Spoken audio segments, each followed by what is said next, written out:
Our goals for today, we have a network to build and we've got a load of things to lay out. We need to be ready for musicians for tomorrow morning.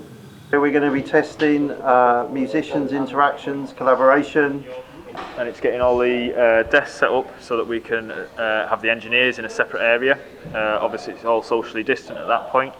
And it's been getting it in and getting it working, that we can also cordon off each musician so that they can't see each other at a certain point in time.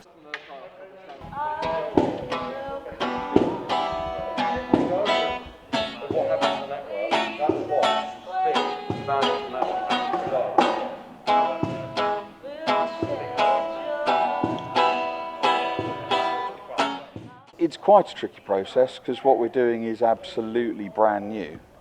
We're kind of effectively creating the standard as we go along. So there's been a really big amount of work done by the audio guys and the networking guys. We have proved that we can do it in one side, let's do it now on two sides. Had some fascinating results, stuff that none of us were expecting at all, in terms of what we're able to do with audio over a network, and musicians being able to play together. We've been doing some tests with latency and we've actually found the tolerance is much higher than we would have ever thought.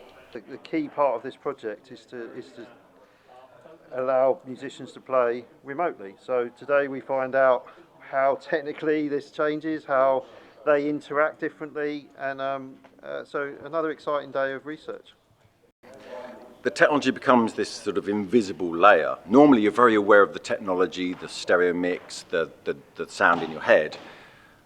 This almost removes some of that artificial sensation of having headphones on, and you start to feel. And I think actually in the long run, once a musician gets used to it, I think they might play better, it'll be a much more engaging experience because they as a musician are engaging with the space as opposed to feeling isolated. And it's very similar to when musicians play together in a concert hall, so classical musicians where they're sat 14 or 15 metres away from each other and yet they're still able to play together.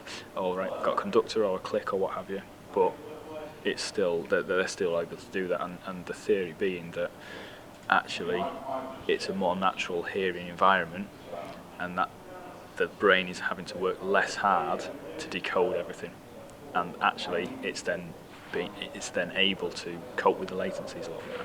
Sometimes there was some latency, and so I'm guessing I'm adjusting to just trying to keep in time with where I think time is. If we can make this work, which we will be making work, we have a very good reason to go ahead with other developments to basically enable musicians performing in real time and being not in the same place.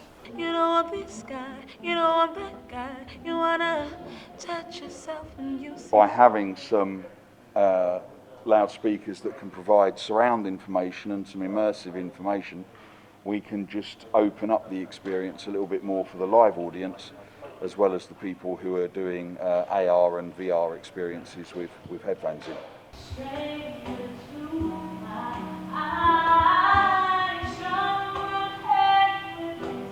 So I'm trying to figure out how we work within the Brighton Dome, which is a beautiful venue, and think about using the architecture, using the structures that are in here to really bring those out so that people are fascinated the whole time they're here. Don't get me wrong, I'm not addicted. I just want to have some time to rule myself with you. Baby, yes, escape from reality for a minute. I don't don't want no stress, don't have no stress if I got you.